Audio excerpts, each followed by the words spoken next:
Right, the decisive moment for the by-election in Olkalau is just a few hours away, and we are on the ground to make sure that we give you a full, comprehensive, wall-to-wall, wire-to-wire coverage of that by-election only the way we can as TV47. Hello, good evening, and thank you for joining us here on TV47. My name is Debarl. Inea. Momentarily, we'll be crossing over to, of course, on the ground there where our team, they're putting their ducks in a row to make sure you get the clearest of the by-election, of course, coverage tomorrow. Joining me on the sign language desk is Catherine Simaloy. Now, let's just begin with that story there on Olkalau, with only just a few hours left before the Olkalau parliamentary by-election. Observers have raised concerns about the pre-election environment. Although the Independent Electoral and Boundaries Commission, IBC, has been praised for preparing officials, the Elections Observers Group, ELOG, says allegations of vote buying, voter deception, and disrupted campaigns threaten the credibility of the poll. Security has been significantly reinforced ahead of Thursday's Olkalau parliamentary by-election, just hours before residents cast their ballots to elect a new member of parliament. The government has assured residents that all measures have been put in place to guarantee a peaceful, free and credible electoral process. Kulikuwa na ile wasiwasi ya kwamba pengine hatutakuwa safe, kuna goons, yale ambayo yanaendelea. Kwa hivyo tumeitisha askari ya kutosha, vifaa ya kutosha kuhakikisha kwamba hakuna mtu ataleta nyoko kesho. There will be no interference, no suppression, and they know they have been asked to protect, to keep law and order, and that is where their mandate falls, and nothing beyond that. So it's not really going to be a suppression. It's a reassurance to Kenyans and Olkalau residents that nobody will interfere with their process. That's where we have increased the number from the neighboring counties. Inspector General of Police Douglas Kanja on Tuesday stated that more than 1,000 officers have been deployed across the constituency to secure the election. I have deployed 4 platoons of the General Service Unit officers. I have deployed 4 platoons of anti-stock theft unit officers. I've also deployed 4 water cannons. Sufficient deployment from the Directorate of Criminal Investigations, DCI, whose mandate shall focus on intelligence gathering, investigations, arrest and prosecution of any party or individuals involved in any electoral malpractice. The IEBC has been commended for its strong preparations. However, ELOG noted that the campaign period was marred by questionable incidents, including allegations of voter inducement. 79% of observer reports indicate that new development projects were launched during the campaign period, interpreted as attempts to influence voters. 79% of observer reports indicating the initiation of new development projects during the campaign period that were perceived to be intended to influence voter support for particular candidates or political parties. ELOG also reported widespread claims of voter deception involving nearly all political parties participating in the by-election.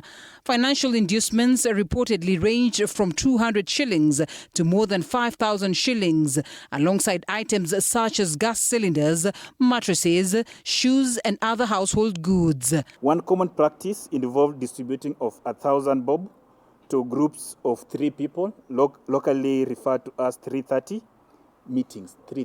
Basically 3 youth or 3 people per group given 1,000 bob. Whether these concerns will undermine public confidence in the vote will depend on the speed and effectiveness of responses by electoral and enforcement bodies as Olkalau residents prepare to cast their ballots.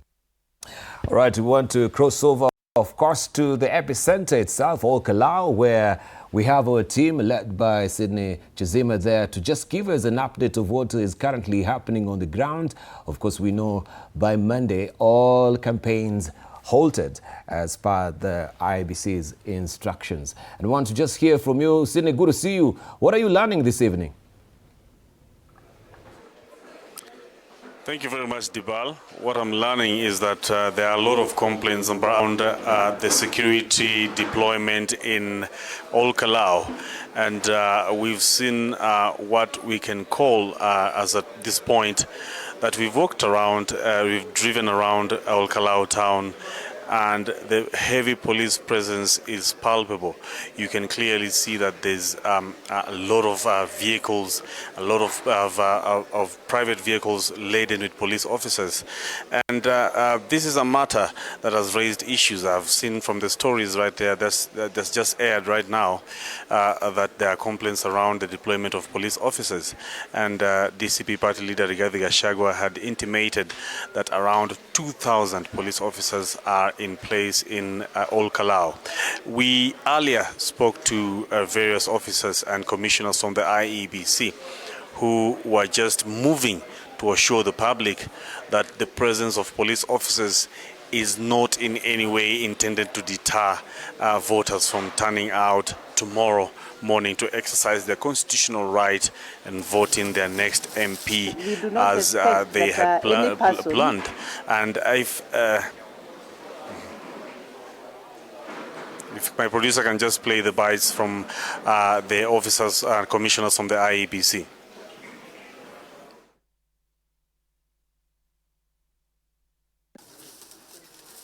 We do not expect that any person who is not accredited shall be allowed into the polling station except the voter. The voter has a right to enter the polling station, and after voting, he leaves the polling station. Any other person, the 400 meters radius, which is the polling station, is not allowed unless you produce accreditation documents, which include a letter, a badge from IBC, and an oath of secrecy. Those are the documents we expect to see for any person, including the media. The chairman and the commission also reiterated that we do not expect that people will abuse the secrecy of the ballot. So we don't expect that any Kenyan will enter the booth, vote, and then take a photo. This is against the rules and against the law. Therefore, we expect that you vote and you preserve your secrecy. It is your secrecy. The Constitution says that voting in Kenya is by secret ballot. The officers are sparsely distributed. They don't converge in one place. The tallying center has a specific number of officers. The polling station inside has 2 officers.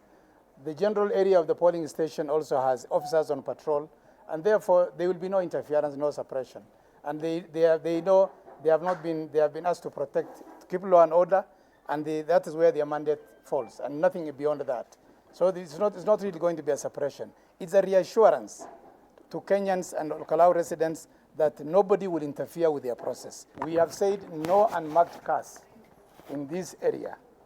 Anybody who has removed his number plates from his vehicles and is running around, the police have been given clear instructions to impound them. And indeed, one of them have already been impounded and will be arraigned in court on Monday.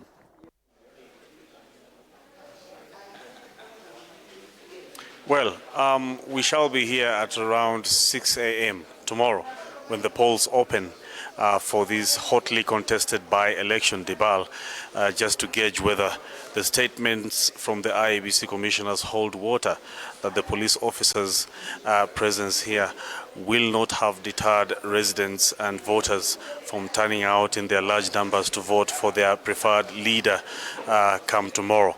And what I can tell you, Debarl, that previously, before you came here, there has been a lot of rainfall here, heavy rainfall. But from tomorrow morning at 6 a.m. until 5 p.m. in the evening when the polls close and the IEBC returning officers announce the leader, we shall be here to tell you who shall reign supreme. Back to you.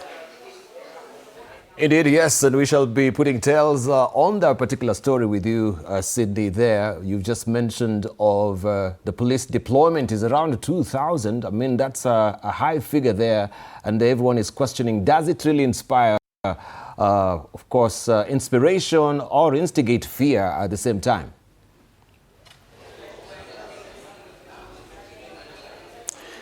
Well, what we can observe is that people have been going around their business as usual.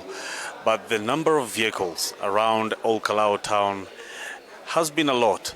And for a constituent or a town which has not been used to such heavy deployment, for people who have not been used to seeing such heavy police presence in their eyes, before their eyes, it can speak to some level of intimidation, which we shall be here tomorrow to tell you the kind of turnout we shall be expecting. Remember, the number of registered voters is around 73,480.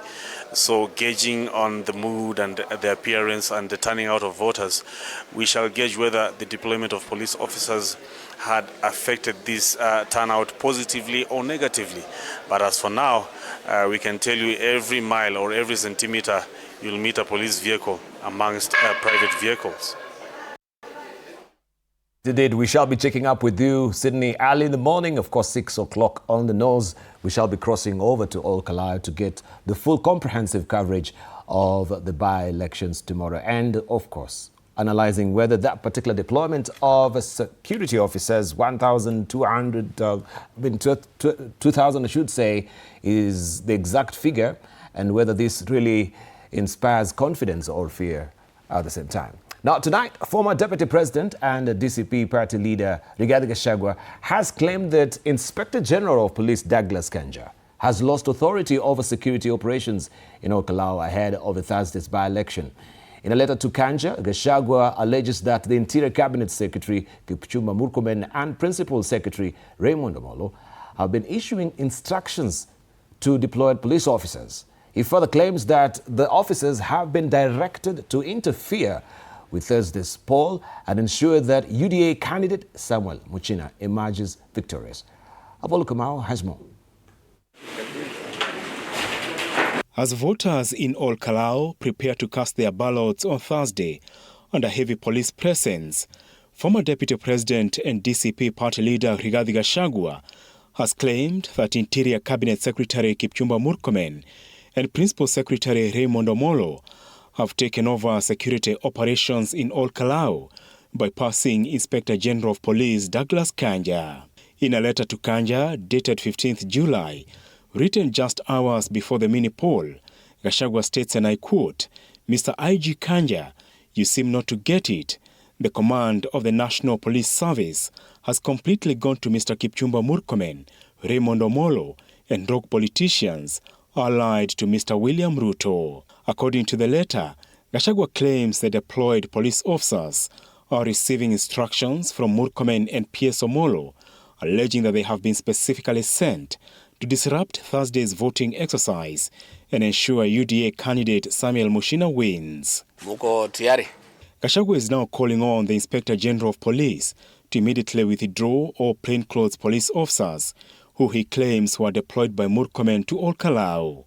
He further alleges that the biggest security threat in Olkalau is not goons, but rogue police officers operating in plainclothes. We want the IG to deploy only uniformed police officers in Olkalau, so that if they cause violence, people can notice, they can take photographs and videos. We are asking plainclothes police officers to be kept off Olkalau. Deployed enough police officers, both in uniform and in civilian. The one in civilian are supposed to detect crime that is being done, because other times crimes are being committed in dark corners. On Tuesday, Inspector General of Police Douglas Kanja said more than 1,000 police officers had been deployed to Olkalau. Gashagua, however, claims the number is closer to 2,000 and has urged Kanja to ensure the election remains peaceful. Gashagua has also leveled allegations against IEBC chairperson Erastus Ethekon, claiming he's aware of a meeting held on the evening of 13th July in Gilgil involving UDA officials, government officers, and political leaders, where he alleges plans were made to rig the poll in collusion with the IEBC. Gashagua also raises 4 questions to Kanja and IEBC, asking why no action has been taken over the attack on DCP officials at Royal Garden Hotel on 1st July, the alleged attack on the DCP campaign team by plainclothes officers on 9th July, the attack on a DCP campaign soundtrack in Gilgil on 11th July, and the alleged attempted assassination of Yala MP Kanini Kega on Monday night. Apul Kamau, TV47. Now, the High Court has temporarily suspended the implementation of sanctions imposed by the Independent Electoral and Boundaries Commission, IBC, against Nakuru Town East MP David Gikaria, pending the hearing of his case challenging the decision of the Electoral Code of Conduct Enforcement Committee. Justice Wilfrida Musyoka certified Gikaria's application as urgent, noting that it concerns conduct during the ongoing Ol-Kalou parliamentary by-election and comes at a time when the country is preparing for the 2027 general election. Orders issued on Wednesday at Milimani Law Courts, the judge directed Gikaria to serve the court papers on the IEBC and the Electoral Code of Conduct Enforcement Committee within 7 days. The respondents have also been ordered to file and serve their responses after receiving the application. Justice Musyoka certified Gikaria's application as urgent, noting that it concerns conduct during the ongoing Ol-Kalou parliamentary by-election and comes at a time when the country is preparing for the 2027 general election. Gikaria, through lawyer Adrian Kamotho, moved to the High Court seeking to quash the committee's decision, arguing that it violated his constitutional rights to fair administrative action and a fair hearing. In his application, the MP contends that the committee proceeded with the hearing despite medical evidence showing that he was hospitalized and medically unfit to attend. He also argues that he was denied sufficient time to respond to a cyber investigation report relied upon by the committee. The Electoral Code of Conduct Enforcement Committee on Tuesday found Gikaria guilty of breaching the Electoral Code of Conduct over remarks allegedly made during a political rally in Ol-Kalou. The committee fined him 2.5 million Kenya shillings and ordered him to issue a public apology and retraction at the IEBC headquarters. The matter will be mentioned on July 29, 2026, when the court will give further directions on how the case will proceed.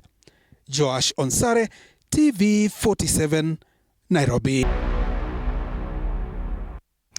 President William Ruto has sent a clear political message to Western Kenya, urging an estimated 1.5 million eligible residents who hold national ID cards but are not registered as voters to enlist, saying numbers at the ballot will determine the region's political influence in future elections.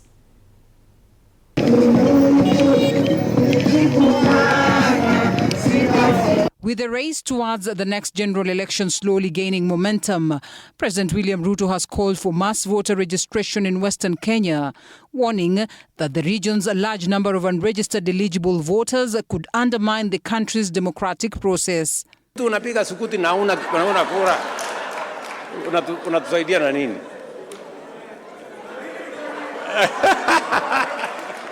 Ruto is urging an estimated 1.5 million eligible residents to register as voters, describing the exercise as critical to future electoral outcomes. Maneno ya kupanga huko mbele tutapangana. Sisi ndio mafundi ya hiyo maneno. The head of state challenged leaders from the region to mobilize citizens to enroll during the voter registration exercise, saying every vote will matter in future political contests. He assured supporters that political strategies would come later, but insisted that the immediate priority was ensuring every eligible Kenyan is registered. Ili kupangana hapa mbele inahitaji kura. Lazima kila mtu ajiandikishe kwa kura. Mwambie watu wetu, no, msiseme hivyo. Kuna watu Western Kenya, watu 1.5 milioni wako na ID, wana voters card. Na wanasumbua sisi watu hapo kwa shopping center. The president also pledged continued government support to strengthen sports infrastructure and enable Kenyan clubs to compete successfully at regional and international levels. He highlighted his administration's plan to construct 32 modern stadiums across the country as part of efforts to develop sports sector. For TV47, I'm Linda Alela. Now, a pistol allegedly belonging to Court of Appeal Judge Aggrey Muchalule has been recovered from a robbery suspect who was shot dead by police in Joska, Machakos County. Police say the firearm was used during a violent robbery at a restaurant in Westlands. As investigations continue into how it disappeared, this report was prepared by Meshach Maluse. Authorities are continuing investigations into the circumstances under which a pistol allegedly owned by a Court of Appeal judge, Aggrey Otsula, was found in the possession of a robbery suspect who was fatally shot during a confrontation with police in Joska, Machakos County. Thank you so much. According to police reports, the Beretta pistol was registered in the judge's name. The judge told investigators that he was unaware the firearm had been missing for several months. The pistol is reported to have been left at his residence in Kitisuru after its firearm license expired, with the renewal process allegedly never completed. Detectives from the Directorate of Criminal Investigations say preliminary findings indicate that the firearm was used during the July 4th robbery at the Chaiwali restaurant along General Madenge Road, where gunmen fired shots, terrorized customers, and stole valuables from dinners. Following the circulation of CCTV footage of the robbery on social media, detectives launched an intensive manhunt that led them to the suspect's hideout in Joska. Wakati walifika askari 7, nikaita rafiki yangu nikamwambia kuna kitu inaendelea hapa. Hebu kuja tuone tupande juu. Police say the suspect opened fire at officers who had surrounded the house, prompting an exchange of gunfire during which the suspect was shot dead. After the operation, detectives recorded the Beretta pistol, additional ammunition, and several mobile phones from the scene. Investigations are ongoing to establish how the firearm left Judge Aggrey Otsula's residence and ended up in the hands of the suspected criminals. Now, the Kenya Media Sector Working Group has raised concern over increasing attacks on journalists, the use of hired goons to disrupt news coverage, and deteriorating working conditions, calling for urgent action to protect freedom, and that is freedom of expression and the press, and improve journalists. Speaking in Nairobi, they demanded justice for journalists attacked in line of duty, calling for media companies to ensure salary increment in line with the government's wage directive. They also urged media owners to provide better medical cover, protective gear, and mental health support, while calling on the government to ensure the safety of journalists covering Thursday's Ol-Kalou election.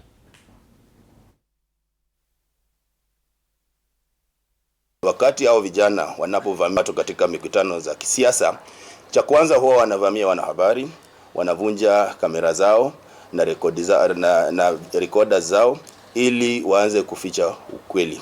Kwa hivyo tunasema kwamba hiyo lazima ikome, na polisi lazima wahakikishe kwamba wanahabari wako na usalama. We are seeking and we are appealing to media owners to ensure that they implement basic policies that safeguard the well-being of their employees.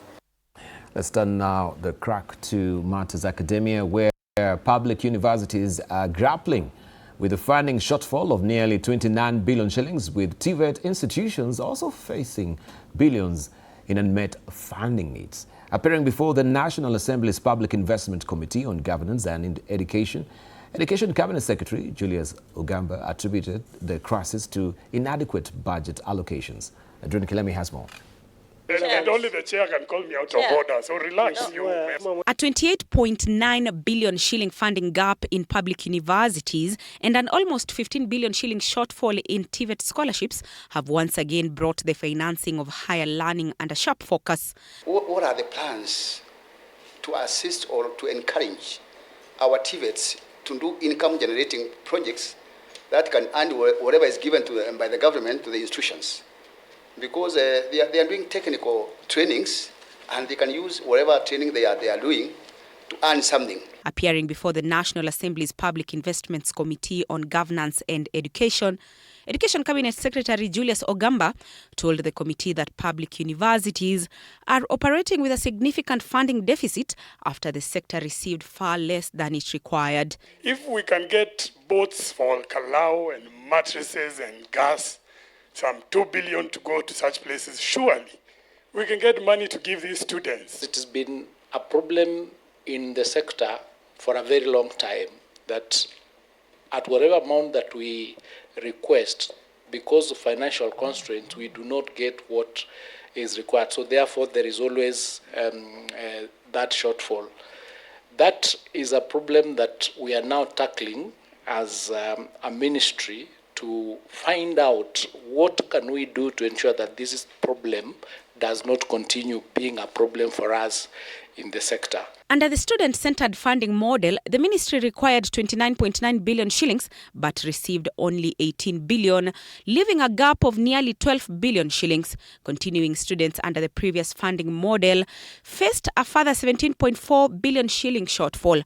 Overall, universities required 70.3 billion shillings for scholarships and grants but received 41.2 billion, resulting in funding gap of 28.9 billion shillings. The lawmakers, however, expressed concern over declining enrollment in technical and vocational education and training institutions, attributing the trend to inadequate capitation and delayed financial support for students. We have some institutions which initially had 800 students when they were beginning, but now the rate of drop is very high, from 800 to around 300, from 700 to around 200. The committee also raised concerns over stalled infrastructure projects, land encroachment, and governance in public universities, questioning the government's priority, citing billions of shillings allocated to political activities while universities continue to struggle. Why should you have 5 projects, ongoing projects, worth over 3 billion, yet you can complete the rescue center, go to the next, at least complete it? Chair, I think we have, as a committee, insisted that there should be no more new projects started by these institutions before they complete the stalled ones. For lawmakers, the challenge of facing higher education is no longer just about the billions that are missing, but whether the billions already allocated are delivering value. Andrin Ekilemi, TV47. Now, Public Service Cabinet Secretary Geoffrey Ruku has assured Kenyans that the government has put in place robust emergency measures to handle the humanitarian challenges expected from the predicted upcoming El Nino rains. Speaking in Kericho County, the Cabinet Secretary announced that multi-agency teams have strategically positioned relief supplies to manage flooding risks. Additionally, the CS laid a foundation stone for the Londiani ICT Hub to empower youth with digital skills while urging them to register as voters ahead of 2027. The season haiendelei vizuri. As far as the food security of our nation is concerned, kwa hii season inaweza kuwa aita kuwa sawasawa. Maneno ya mahindi, maneno ya maharagwe katika taifa letu la Kenya, the cereals in our republic. Tuko na habari na serikali imemulika hiyo maneno. Tumeketi kama serikali. The Minister of Agriculture is working around the clock. My ministry, the Minister of Special Programs, is working round the clock to ensure tunahakikisha ya kwamba there will be enough food reserves. Now, it's a blow to the Rastafarian community after the High Court dismissed their application seeking to legalize the use of bang for religious purposes, ruling that they failed to prove that Kenya's drug laws violate their constitutional rights.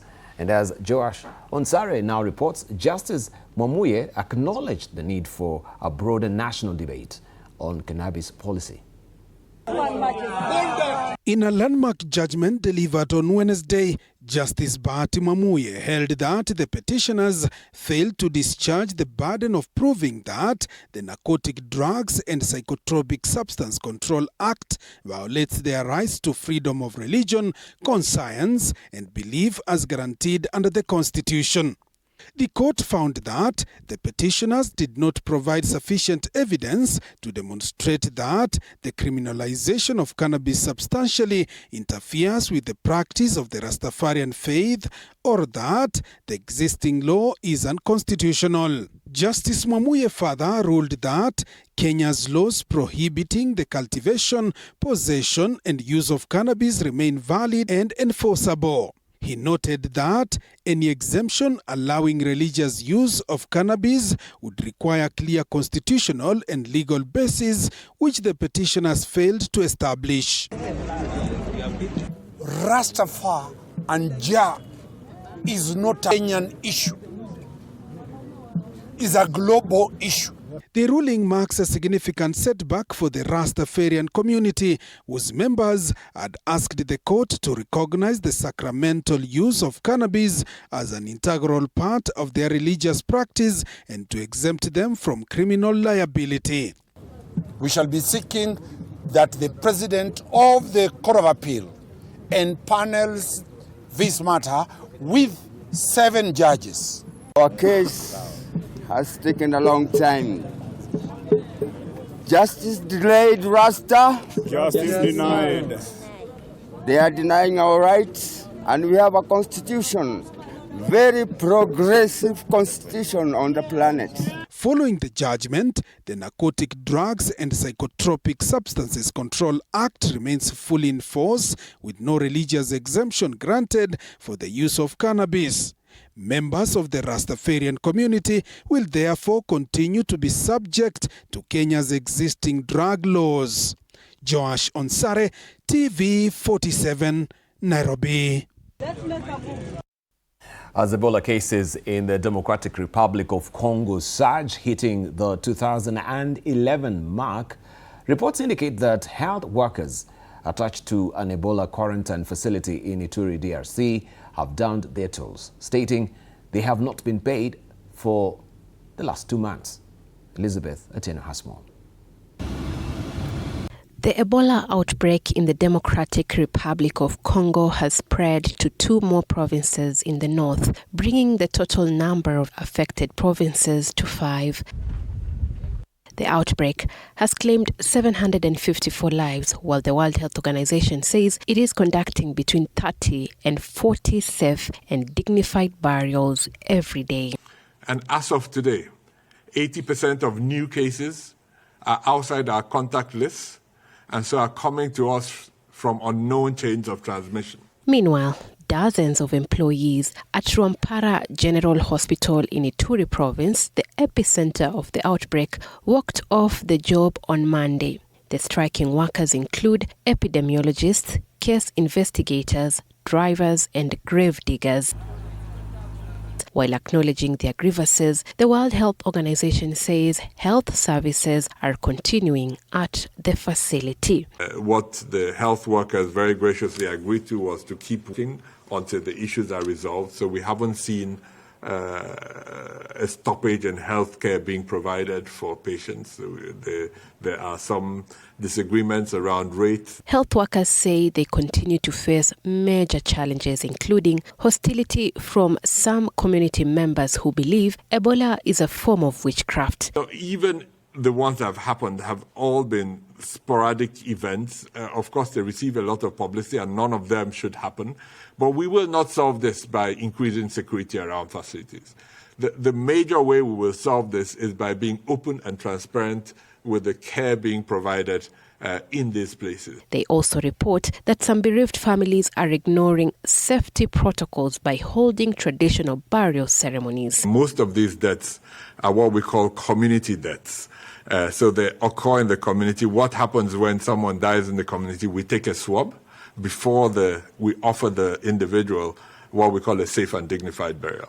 Although Kenya has not recorded a single case of Ebola, the country has established 23 Ebola quarantine facilities as part of its strategic response plan. Apart from sensitizing the staff, the core team that is taking care of the patients, we are undergoing training in managing patients who have Ebola, so in treating these patients, in handling them safely. In a related development, a second United States citizen infected with Ebola was admitted at a special isolation unit at Frankfurt University Hospital in Germany on Monday.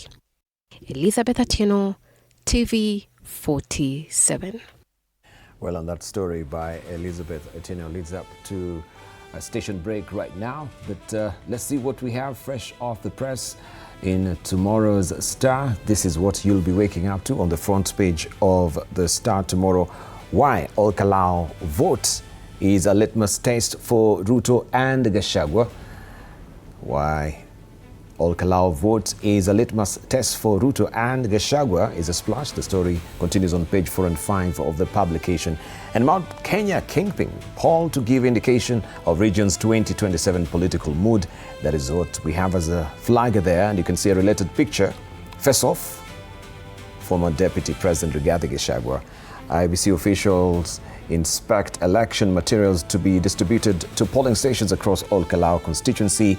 And right there is President William Ruto. This is what the caption is reading here. Also, historic surgery gives endangered rhino calf a second chance at life is another story on page 2 of the publication.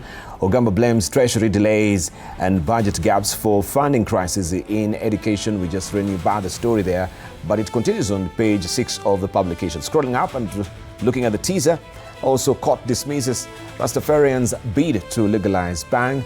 The story continues on page 3, and state freezes public service appointments to tame rising wage bill. It's all about austerity measures there. We'll take a short break right now. When we circle back, we continue with the business news.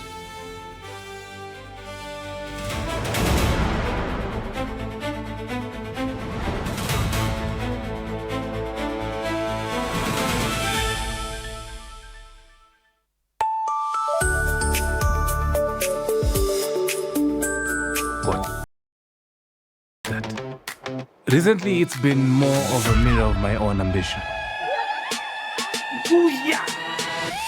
We might fail. We will probably fail, but not for a lack of trying. So for the last time and the first time, welcome to Connect In, the best experience in Eastern Central Africa and its environment.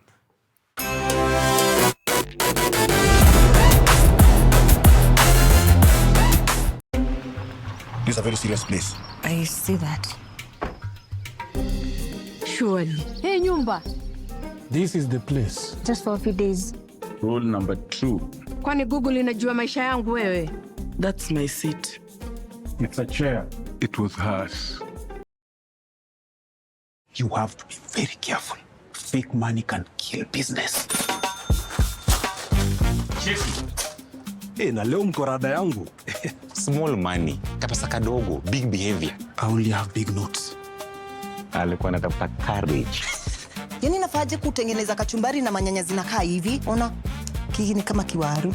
Hiyo inaitwa commitment to the lie. Amejicommit. Ndio hiyo. Mpatie. Unajua kama una mtu kitu, hata tu salamu ya kawaida inakaa kama reminder. Habari yako? Sintalipa kesho. Kesho gani when? Si kesho kesho ya tomorrow. Hiyo tena. Mzee ni budi nikamchoka. Ni budi ni madeni.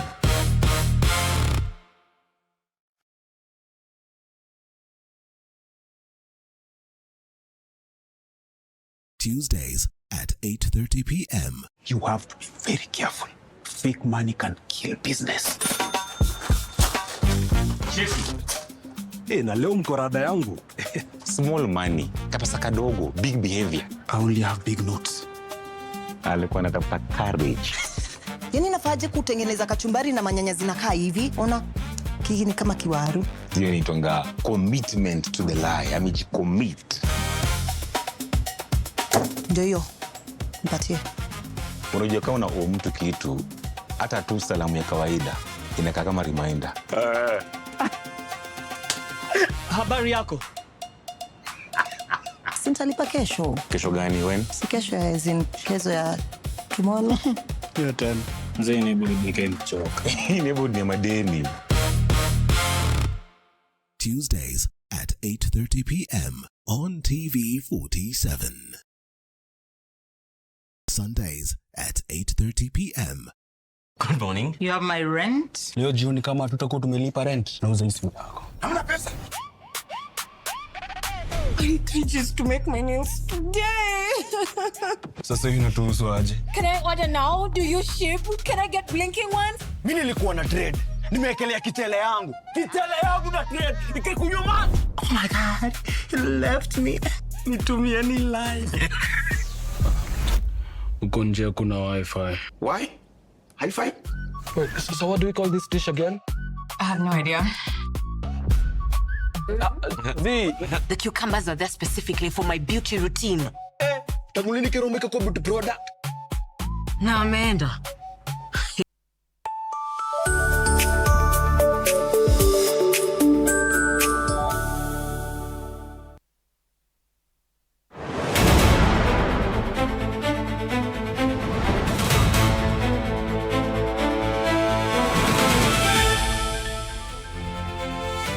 Welcome back. Some business now where Kenya's banking sector is under growing pressure to modernize lending as digital credit providers reshape customers' expectations through faster loan approvals and data-driven credit assessment. New research by Visa Consulting and Analytics shows that more than 200 licensed digital lenders are driving rapid growth in mobile lending, prompting banks to invest in advanced analytics, automated credit decisioning, and better use of customer data to remain competitive and expand access to credit. Then today, thing is done digitally. So with scoring, we have systems that help us score. We have systems that help us analyze data. And that's how you find that customers are able to access credit easily through their mobile phone because of data. However, in as far as credit card is concerned in Kenya, we did not make good traction. So in Kenya today, we only have 250,000 credit cards issued to Kenyans because we got stuck somewhere. We talked to a lot of credit experts across the banking industry and the digital credit lenders to identify what are the key opportunities to grow credit in the market and what are the gaps as well. From this analysis, we identified that around 18.5 million customers actually are formal credit users. There's over 200 digital credit lenders in the market. On an annual basis, we see that over 38 million credit bureau reports are pulled because there is a need for credit in market. Principal Secretary for ICT and Digital Economy, John Tanui, has called for greater investment in education and skill development to address youth unemployment, noting that nearly 1 million graduates enter Kenya's labor market annually, while fewer than 100,000 formal jobs are created. Mr. Tanui said bridging the gap requires equipping young people with relevant skills, supporting innovation and expanding opportunities that enable graduates to participate meaningfully in the economy. Expecting to add to already what has been established as the endowment, educational endowment fund, which we already have 20 million, and we are looking forward to now raise towards the target of the 100 million education endowment fund. This school has had a journey of now 13 years, started in 2013 with the establishment of Eldama Ravine Endowment Fund. Now, global social media platform TikTok has introduced new measures to combat AI-generated spam and improve transparency around artificial intelligence-generated content through enhanced detection systems and invisible watermarking technology. With new AI literacy hubs rolling out in Kenya, Nigeria, and South Africa, the platform says the initiatives will help creators, including those in Kenya, protect original content, while enabling users to identify AI-generated material more easily. TikTok says the measures are aimed at promoting authentic content and strengthening trust and safety across its platform.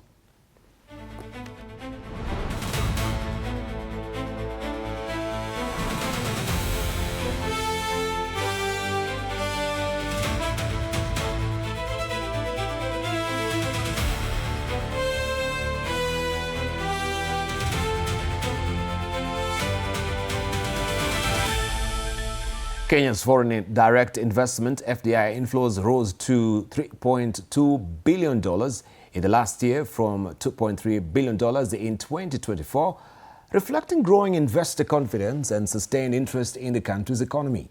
The increase, which also marks more than double the $1.5 billion recorded in 2022, is expected to support business expansion, infrastructure development, technology transfer, and job creation. Higher FDI is also seen as strengthening Kenya's position as a regional investment destination.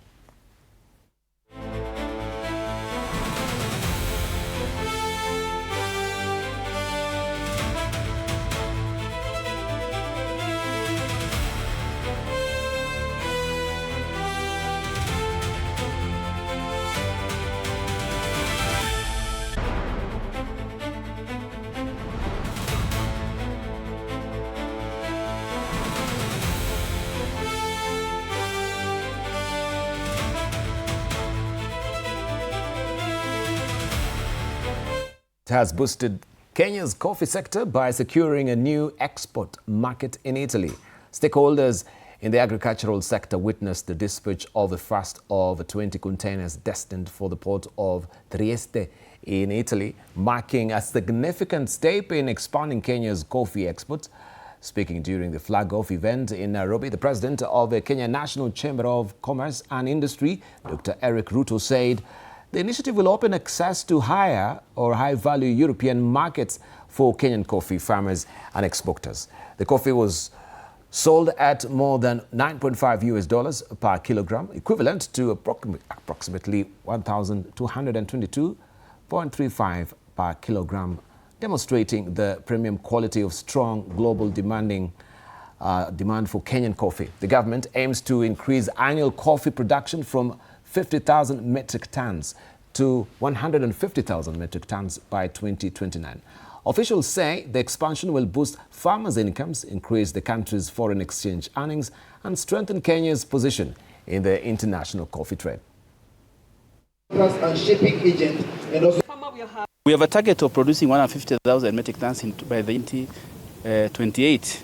And this can only be done if we double our acreage. Our acreage, when this government took over, was at 200,000 under coffee. We are growing our coffee vertically or horizontally. Vertically, by making sure that our bushes are giving more. Our national average is 2 kgs per bush. We want to push this to 10. We want to push this to 20 because we know if farmers embrace modern agronomic practices, we are able to do that. Already we are in the early harvest arrangement with China that already accepts our coffee. We have already entered into negotiations with Japan that is already seeing our coffee. We will be meeting a mission from Kazakhstan following the president's visit to Kazakhstan a month ago. And they are also coming in to see our coffee sector and be part and parcel of the market for coffee in that Central Europe region. We are trying as much as possible to ensure that we source and get the best prices in the market.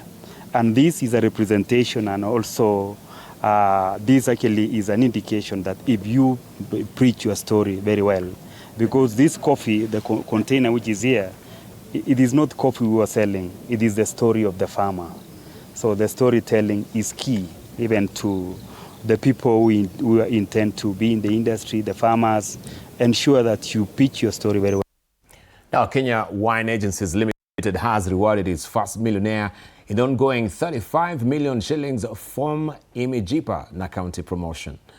Barbershop owner Josie Kioko won 1 million shillings after purchasing county brandy and submitting the scratch card code via USSD. Alongside laptop and smartphone winners, she received her prize at Kwal headquarters.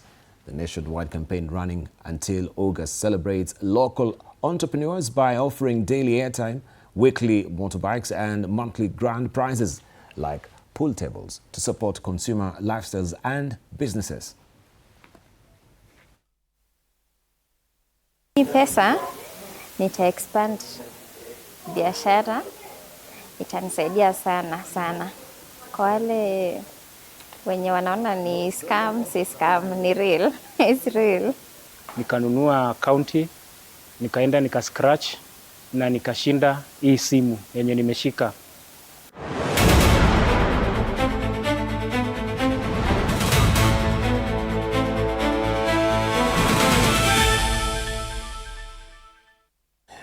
To some sporting action now, where the Kenya national women's football team, Harambee Starlets, is currently en route to Miramas, France for a pre-tournament training camp after spending a significant part of the day staging a protest outside the Football Kenya Federation offices over unpaid allowances. The protest comes despite FKF having submitted the team's budget to the Ministry of Sports well in advance, with preparations initially planned for the 2024 Women's Africa Cup of Nations, which had originally been scheduled for March before being postponed to July in Morocco. Earlier today, Sports Principal Secretary Elijah Mwangi handed over 10 million shillings to the team, fulfilling a pledge made by President William Ruto to support the Starlets' preparations ahead of a continental tournament.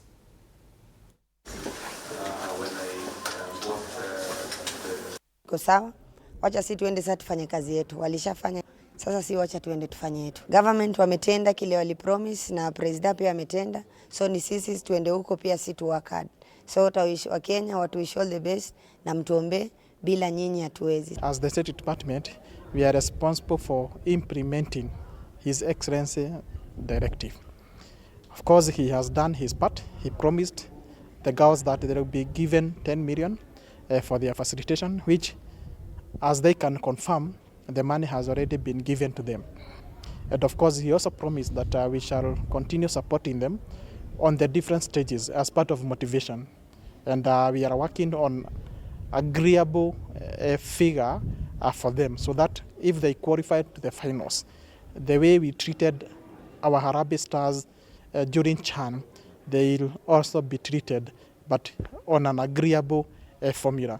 FKF, I want to give the assurance again, we are very committed. We are very willing and going to go out of our way to support the girls in whatever it is that they do. FC Leopards have received a major financial boost from President William Ruto ahead of the 2026-2027 football season. The head of state today handed the club 10 million shillings at State House, directing that half the amount be shared among the players as a reward for their recent performances, while the remaining 5 million shillings will be used to strengthen the squad through new signings. President Ruto also lauded Ingwe's rise up the FKF Premier League standings and reaffirmed the government's commitment to invest in sports infrastructure, revealing that the Talanta Sports City Stadium will incorporate commercial facilities to drive sustainable revenue for Kenyan sports. Sports is one of Kenya's greatest top economic opportunities. For too long, we treated it as an entertainment. We cheered, we celebrated, we went home. Countries that treat sports as a recreation produce athletes, but countries that treat sports as an industry, they create jobs, wealth, and global influence. Kenya has chosen the second path. But more importantly, Your Excellency, you have taken talent nurturing to another level, because right now the infrastructure across the country, in the next few months, there will be availability of training grounds and stadia that will be available. I promise you as the captain, next season tutakuja hapa na trophy na pia ile yako ingine tunajua tutakuja na tusherehekee wote pamoja.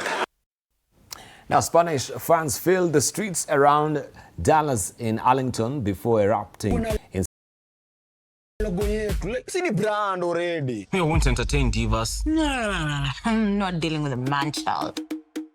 Amazing. Nishapenda hii energy. Sundays at 8:30 p.m. on TV47. Saturday at 8:30 p.m. My father used to tell me that our hotel is the home for travelers. I guess I forgot that. Recently, it's been more of a mirror of my own ambition. Ooh, yeah! We might fail. We will probably fail, but not for a lack of trying. So for the last time and the first time, welcome to Connect In, the best experience in Eastern Central Africa and its environs. Saturday at 8:30 p.m. on TV47. Wednesdays at 8:30 p.m. This is a very serious place. I see that. Surely. Hey, Nyumba. This is the place. Just for a few days. Rule number 2. Kwani Google inajua maisha yangu wewe? That's my seat. It's a chair. It was hers. Yeah.